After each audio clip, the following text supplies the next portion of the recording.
ಸ್ನೇಹಿತರೆ, ಮುದ್ರೆಗಳಿಂದ ಆರೋಗ್ಯ.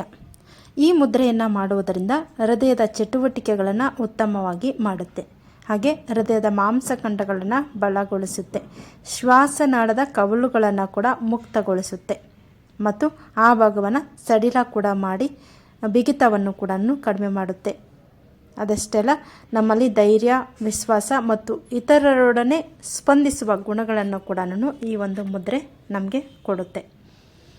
ಇದೇನೆ ವಿನಾಯಕ ಮುದ್ರೆ. ನಾವು ವಿಡಿಯೋದಲ್ಲಿ ನೋಡ್ತಾ ಇದ್ವಲ್ವ, ಇದು ವಿನಾಯಕ ಮುದ್ರೆ. ಇನ್ನು ಮಾಡೋದು ಹೇಗೆ ಅಂತ ನೋಡೋಣ. ಎಡಹಸ್ತದ ಅಂಗೈ ಹೊರಮುಖವಾಗಿರುವಂತೆ ಎದೆಯ ಮುಂಭಾಗಕ್ಕೆ ತಗೊಂಡು ಬರಬೇಕು. ಬೆರಳುಗಳನ್ನು ಬಗ್ಗಿಸಿ ಎಡಗೈಯನ್ನು ಬಲಗೈ ಹಿಂಬದಿ ಹೊರಮುಖ ಆಗಿರುವಂತೆ ಬಲಗೈಯಿಂದ ಭದ್ರವಾಗಿ ಇಟ್ಕೊಳ್ಬೇಕು. ಕೈಗಳನ್ನು ಹೃದಯದ ನೇರಕ್ಕೆ ಎದೆಯ ಮುಂದೆ ತಗೊಂಡು ಬರಬೇಕು. ಹಿಡಿತವನ್ನು ಸಡಿಲಗೊಳಿಸದೆ ಉಸಿರನ್ನು ಬಿಡುವಾಗ ಕೈಗಳನ್ನು ಬಲವಾಗಿ ಎಳಿಬೇಕು. ಈ ಕ್ರಿಯೆಯು ಮೇಲ್ಭಾಗದ ತೋಳುಗಳ ಮತ್ತು ಎದೆಯ ಆವರಣದಲ್ಲಿರುವಂತಹ ಮಾಂಸಖಂಡಗಳನ್ನು ಬಿಗಿ ಮಾಡುತ್ತೆ.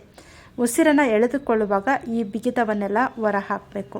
ಅದನ್ನು 6 ಬಾರಿ ಪುನರಾವರ್ತನೆ ಮಾಡಬೇಕು. ನಂತರ ಎರಡೂ ಕೈಗಳನ್ನು ಎದೆಯ ಎಲುಬುಗಳ ಮೇಲೆ ಇಟ್ಕೊಂಡು ನಮ್ಮ ಗಮನವನ್ನು ಅಲ್ಲಿಯೇ ಕೇಂದ್ರೀಕರಿಸಬೇಕು. ನಂತರ ಕೈಗಳ ಭಂಗಿಯನ್ನು ಬದಲಾಯಿಸಿ ನಮ್ಮ ಬಲ ಅಂಗೈ ಹೊರಮುಖವಾಗಿ ಇರುತ್ತದೆ. ಈ ಅಭ್ಯಾಸವನ್ನು ನಾವು 6 ಸಲ ಮಾಡಬೇಕು. ಆನಂತರ ಸ್ವಲ್ಪ ಸಮಯ ನಿಶ್ಚಲಗೊಳಿಸಿ ದಿನಕ್ಕೊಂದು ಬಾರಿ ಈ ವ್ಯಾಯಾಮ ಮಾಡಿದ್ರೆ ಸಾಕು. ಇದನ್ನೇ ವಿನಾಯಕ ಮುದ್ರೆ. ಈ ಮುದ್ರೆ ಹೃದಯದ ಚಟುವಟಿಕೆಗಳನ್ನು ಉತ್ತೇಜಿಸುತ್ತೆ, ಹೃದಯದ ಮಾಂಸಖಂಡಗಳನ್ನು ಬಲಗೊಳಿಸುತ್ತೆ, ಶ್ವಾಸನಾಳದ ಕವಲುಗಳನ್ನು ಮುಕ್ತಗೊಳಿಸುತ್ತೆ ಮತ್ತು ಶ್ವಾಸನಾಳದ ಕವಲುಗಳ ಭಾಗಗಳ ಬಿಗಿತವನ್ನು ಕೂಡ ಸಡಿಲಗೊಳಿಸುತ್ತೆ.